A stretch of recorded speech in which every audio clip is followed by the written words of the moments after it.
یمن کا ایک شہر ہے جس کا نام ہے صنعاء، ٹھیک ہے۔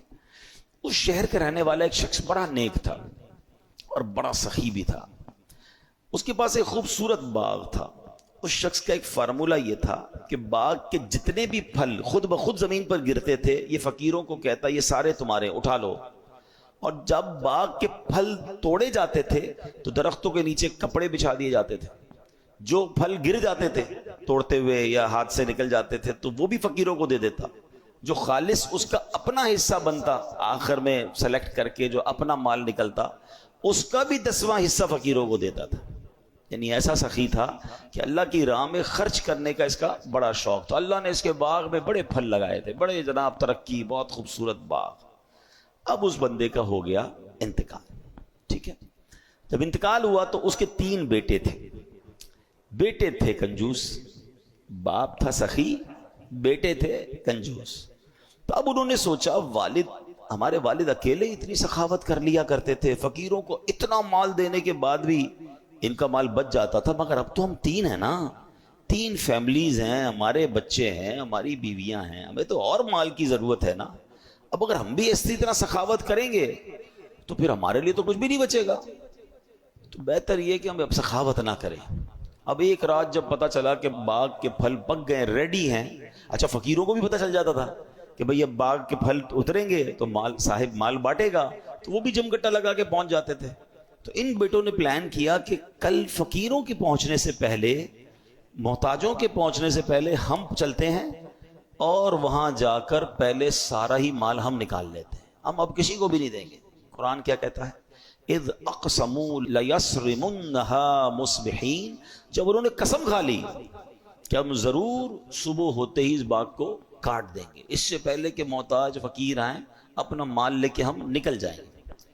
اب جب قسمیں کھائیں تو بالکل ارلی ان دا مارننگ، صبح اٹھ گئے، صبح اندھیرے، اور باغ پر پہنچے کہ کسی کو پتہ نہ چلے۔ بڑے پرجوش تھے۔ اب قرآن کہتا ہے پلاننگ تو کر رہے تھے مگر انہوں نے انشاء اللہ نہیں کہا تھا، ولا یستثنون، پلان تو تھا مگر کیا انشاء اللہ نہیں کہہ رہے تھے، اپنی پلاننگ کر رہے تھے۔ کنجوسی تو اللہ کو پسند نہیں ہے، سخاوت اسے پسند ہے نا، کنجوسوں کو تو ذلت ملتی ہے۔ اب کیا ہوا، اتنے پرجوش تھے کہ صبح جلدی جلدی اٹھے، اور راستے میں ایک دوسرے کو پتہ کیا کہہ رہے تھے، وہ بھی قرآن بتا رہا ہے، اللہ يدخلنها اليوم علیکم مسکین، کہ ہرگز آج کوئی مسکین تمہارے باغ میں نہ آنے پائے، یعنی غریبوں سے نفرت، ان کو نہیں آنے دینا ہے، سارا مال ہم سمیٹ کے نکل جائیں گے۔ اچھا جناب جلدی جلدی چلیں۔ اب جب جیسے ہی وہ وہاں پہنچے تو حیران ہو گئے کہ پورا کا پورا باغ جل چکا ہے، پورا باغ تباہ ہو چکا تھا، راتوں رات اس میں کوئی آگ لگی۔ ان کا پلان تھا صبح سارے پھل اتارنے ہیں، اور جب صبح پہنچے جو باغ لدا ہوا تھا پھلوں سے سارا جل گیا۔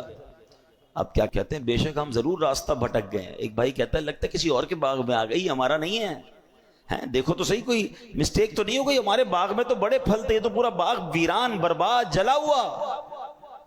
جب غور کیا تو پتا چلا نہیں، کسی اور کے باغ میں نہیں آئے، یہ تو ہمارا ہی ہے، ٹھیک ہے۔ اب قرآن کیا کہتا ہے، وہ کہتے ہیں بل نحن محرومون، بلکہ ہم تو محروم ہو گئے، بھٹکے نہیں ہیں، راستہ چینج نہیں ہوا، یہ ہمارا ہی باغ ہے، بربادی ہو گئی۔ کسی کی سوچوں نے کب سراہا، وہی ہوا جو خدا نے چاہا، جو اختیار بشر پہ پہرے بٹھا رہا ہے وہی خدا ہے، کوئی تو ہے جو نظام ہستی چلا رہا ہے، میرا خدا ہے۔ اے میرے پیارے اسلامی بھائی، کس قدر اس واقعے میں درس موجود ہے۔ سب سے پہلے تو اللہ پاک کی قدرت کے متعلق سبق سیکھیے نا، کہ کتنا ایسا ہوتا ہے جب ہم چاہتے ہیں یار یہ ہو جائے گا، وہ ہو جائے گا، میں یہ کر لوں گا، میں وہ کر لوں گا، میں یہ میری پلاننگ، ہوتا وہ نہیں ہے، ہوتا وہی ہے جو رب چاہتا ہے۔ اللہ قرآن میں فرماتا ہے اور تم کچھ نہیں چاہ سکتے مگر یہ کہ اللہ چاہے جو سارے جہانوں کا رب ہے۔ یہ بات ماننی پڑے گی کہ جو رب نے چاہنا ہے نا، ہونا وہی ہے۔ انسان کہتا ہے میرا فیصلہ، میرا ڈیسیشن، میری پلاننگ، کچھ بھی کر لیں، ہاں اللہ جو چاہے گا وہی ہوگا۔